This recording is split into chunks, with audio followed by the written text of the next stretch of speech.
లౌకిక ప్రజాస్వామ్య గణతంత్ర రాజ్యంగా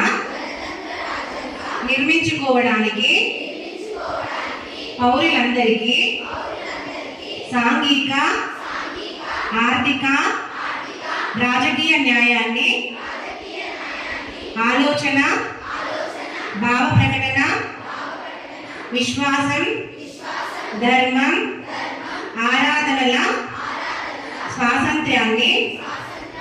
అంతస్తుల్లోనూ అవకాశాల్లోనూ సమానత్వాన్ని చేకూర్చడానికి వారందరిలో వ్యక్తిత్వ గౌరవాన్ని జాతీయ సమైక్యతను సంరక్షిస్తూ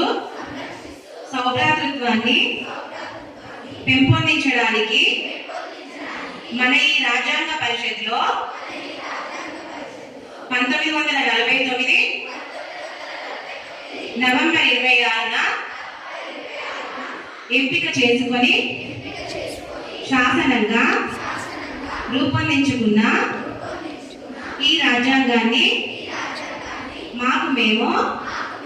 సమర్పించుకుంటున్నాము.